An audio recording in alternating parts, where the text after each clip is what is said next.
Coming up, the Yankees' win streak finally comes to an end, and the Angels' offense goes off in extras at Fenway. This is Locked On Now MLB.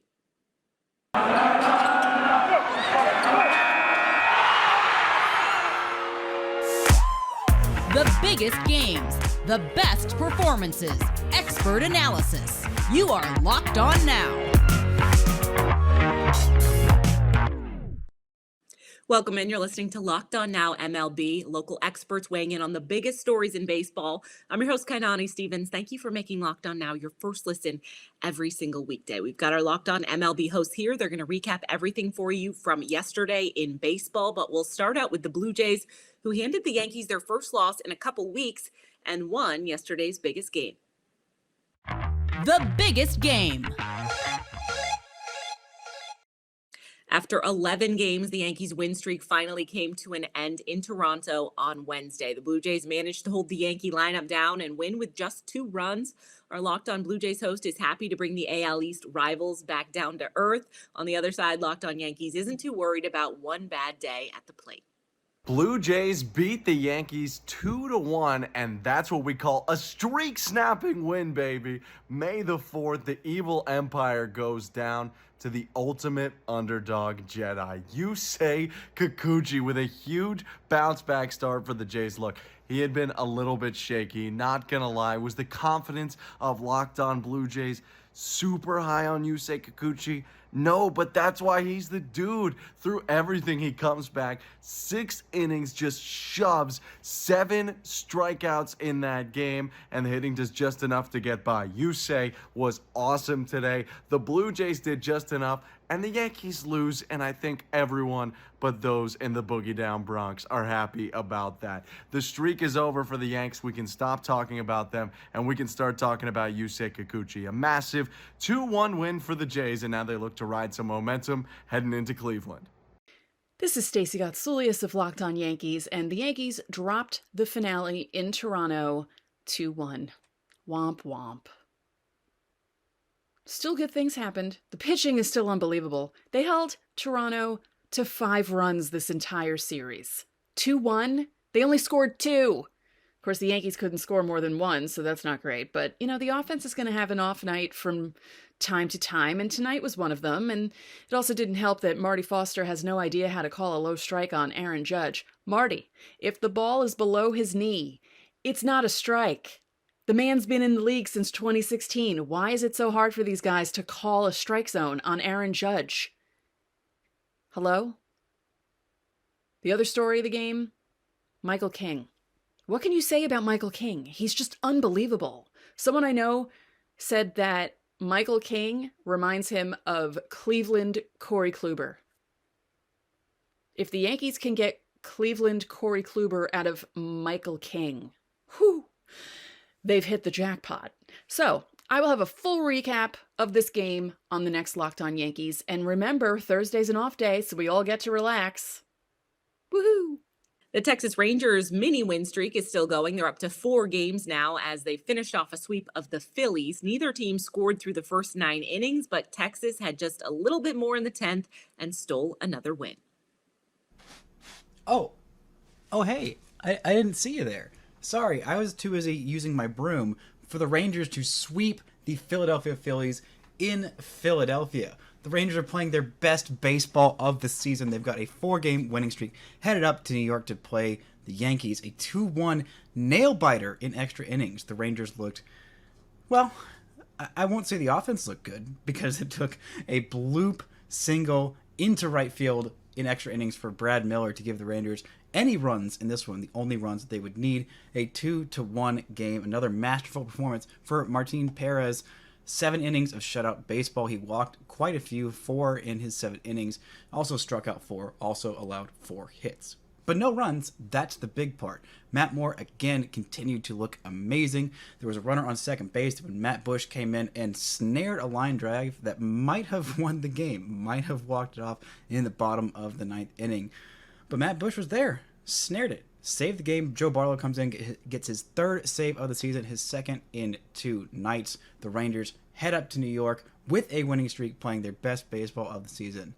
And man, I think Marcus Semien might be turning it around too. So Everything is absolutely coming up, Rangers. Bring your brooms. Hopefully they can bring their brooms into another sweep against the white-hot New York Yankees. Not holding my breath, but I've still got my broom ready.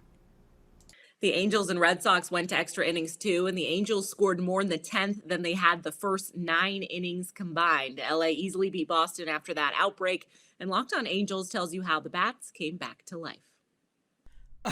Are the Angels bats back? I'd say that they're back. What's going on, everybody? It's John from Locked On Angels, and boy, what a game we just had against the Red Sox. It went into extra innings. It looked like the Angels were going to be shut out again because Garrett Whitlock was perfect through 4 1/3. Fortunately for the Angels, the bats finally came to life. They had 22 consecutive innings without a run scored, and they broke that tonight. They finished the game 10-5 in extras, thanks to some home runs from Max Stassi, Anthony Rendon, Jared Walsh, and of course our AL Player of the Week, Taylor Ward, hitting a 2-run go-ahead home run in extras. The Angels ran out of players. They had to put Kurt Suzuki at first base and Jared Walsh in left field, and he caught the final out in front of the Green Monster off of a JD Martinez flyout. So it was a wild one, and we'll talk all about it on Locked On Angels. The Angels are hoping to end this really difficult road trip 4-3, so they'll go again at it tomorrow morning. We'll cover it all for you on Locked On Angels. We'll see you there on YouTube or wherever you get your podcasts. Coming up, Houston sweeps the Mariners and the Orioles beat a familiar face on the mound. This is Locked On Now MLB. Today's episode of Locked On Now is brought to you by Built Bar, the best tasting protein bars on the market. They're made with 100% real chocolate, and while they're low in calories, low in fat, low in carbs, they're high in protein, and they taste delicious. You can try out their new protein-infused marshmallow puffs flavors, as well as many other flavors that change daily. So head over to Built.com and use our promo code LOCKED15 to get 15% off of your order. Just make sure you use that promo code LOCKED15 for 15% off your order at Built.com. Welcome back to Locked On Now MLB. I'm Kainani Stevens. Thank you for making Locked On Now your first listen every single weekday. Let's check in with our MLB hosts as we go around the league. Let's go around the league. The Orioles saw a familiar face on the mound Wednesday night against the Minnesota Twins. Dylan Bundy started his career in Baltimore, and yesterday he gave up 9 runs to Baltimore on the way to an Orioles win. Our Locked On Orioles host has the story from Camden Yards. Well, pretty fun day at the ballpark. I was in attendance as the Orioles beat the Twins 9-4 on Wednesday night. And listen, Kyle Bradish was not at his best. That 4th inning was rough, but the Orioles got to their old friend Dylan Bundy, tagged him for 9 runs. And finally, the offense wakes up. Orioles 9 runs on 12 hits. Ramon Urias finally gets his first homer of the year. Cedric Mullins hits a home run. And even though they got all their runs in 2 innings, it was fantastic to see the Oriole bats wake up. You had Trey Mancini reaching base all 4 times on Wednesday night. Urias hit the ball hard a bunch. The Orioles had a whole lot of hard hit balls in Wednesday night's game, and they were rewarded with an offensive eruption once again. And maybe this O's offense starting to wake up just a little bit. Some of the guys we thought would produce are producing, and they become a little more fun to watch when that happens with a 9-4 victory. But we'll break it all down on Thursday's episode of the Locked On Orioles podcast. The Houston Astros completed a sweep of the Seattle Mariners in Houston on Wednesday. Locked On Astros says that their team came up big in the big at-bats and put away Seattle when they needed to. Hey, H-Town Wheelhouse here with Locked On Astros, and the Astros sweep the Mariners today, beating them 7-2. Justin Verlander has another superb game, no walks, 3 strikeouts, and he walks away with another victory. The Astros also were 5 for 11 with runners in scoring position, something that has been missing this year offensively. They get runners on, they move them over, and there was a shot by Michael Brantley that hit the top of the foul line but came back in the park, and MLB ruled that it was not a home run. They got across one of those runs at least, making it 5-0 at the time. Again, the Astros win 7-2, sweeping the Mariners, and ready for it. The return of A.J. Hinch once again, and the Detroit Tigers. Stay tuned in to Locked On Astros. Make sure you subscribe to our YouTube channel. Check us out on Apple, Google, or Spotify. Wherever you get your podcasts. Remember, we are your team every day. Go Stros. The Colorado Rockies scored 5 runs in the fourth and used some Nationals errors to secure a win over Washington. Locked On Rockies reviews Colorado's 4th win in 5 games. Rock on Rockies fans, welcome into the Locked On Rockies podcast. A nice night at the yard for the Colorado Rockies as the Rockies head on to win a nice, pretty kind of tight ball game. The Rockies have a nice 4th inning rally, get some big runs, big production from Jose Iglesias and Connor Joe. But the big star of the show is Austin Gomber yet again. Gives up a couple of runs, but that's all right because he still is dealing and still is real solid at home. And of course, Daniel Bard coming in to shut the door. 2 strikes. That means $1,200 to fight hunger. He is now raising money for, so I believe, fighting hunger for every strikeout that he gets when he's closing games. So, hey, not too much to complain about here. It's a nice, complete victory for the Rockies. Good starting pitching, some clutch hitting. Then you'd like to score more. You'd like to get more hits and more runs, sure. But hey, you'll take a 5-2 victory any day of the week. Series win still on the line for the Rockies. We'll break it all down right here on Locked On Rockies. Madison Bumgarner threw just 1 inning before he got tossed yesterday afternoon, but the Diamondbacks still finished off the sweep of the Marlins in Miami without him. Our Locked On Diamondbacks host has more after Arizona's 3rd straight 1-run win of the series. Get those brooms out, Marlins fans, because the D-backs just swept you guys after taking the final game of the series 8-7. Miller Thomas of Locked On Diamondbacks here. I think that was the most wild game I saw all season. Mad Bum gets ejected after the 1st inning because he has some personal beef with the umpire over checking his hands. It was all on the umpire. It was his fault. We're going to be discussing that more on today's pod. Absolutely disgusting. And then the D-backs are up 5-3 most of the game. We've seen the bullpen try to blow the last 2 games, and they were pretty successful at doing it today because they gave up runs in the 7th and 8th inning and gave up the lead to the Miami Marlins. So the D-backs had to come back in the top of the 9th, and that's what they did. Pavin Smith, 2-run bomb. He's back at home, and he's doing work for his team, the D-backs, and doing it in front of his family as well. D-backs sweep. D-backs win 7 of their last 9 games, and now they're a 500 team in baseball. Next series against the Colorado Rockies, and you gotta feel good if you're a D-backs fan.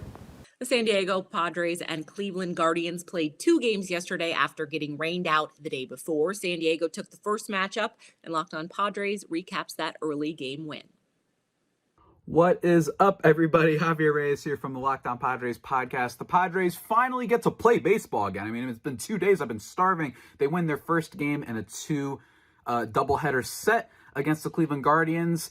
Big hits from Austin Nola, of course. Manny Machado gets a big one in this game. First baseman who must not be named, of course, starts it off with an RBI and much more. But most importantly, Mike Clevenger, Sunshine, made his debut for the Padres in this one, or 2022 debut, I should say, going 4 2/3 innings, giving up 3 earned runs. Although it wasn't all him, he got taken out of the game. Those are attributed to him. 3 walks, 4 strikeouts, over 95 pitches.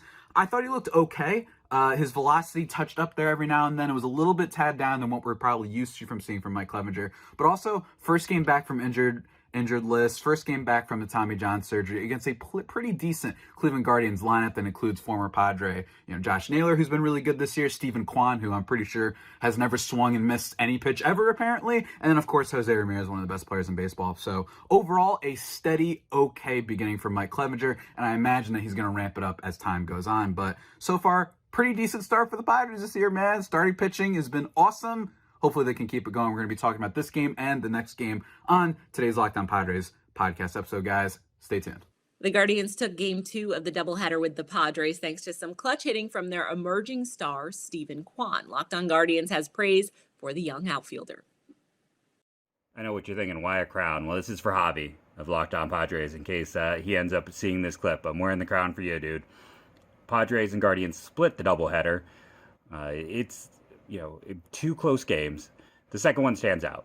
Extra inning affair. Padres get the bases loaded because of the genius thinking of, hey, let's intentionally walk someone, and then immediately followed up with an unintentional walk. Guardians get out of it, very luckily. Then Franmil Reyes gets plunked, and Stephen Kwan. Am I the only one who, outside of Jose Ramirez, there's no one else you'd rather have up in the plate in that situation right now? And Kwan continues to be Kwantastic. He delivers the clutch hit. Guardians win the second game, split the series, and we had rain, we had losses, we had extra innings, we had it all as the Guardians take 1 out of 2 in this one. It is the first non-sweep since the Royals series. They swept the White Sox. They got swept by the Yankees and Angels. They swept Oakland. I think it might be since they faced the Royals. It has been Sweep City, and now we finally have a split. That's all for today on Locked On Now MLB. Thank you so much for making Locked On Now your first listen every single weekday. Make sure you check out Locked On MLB and your team's Locked On podcast. I'm Kainani Stevens. This has been Locked On Now.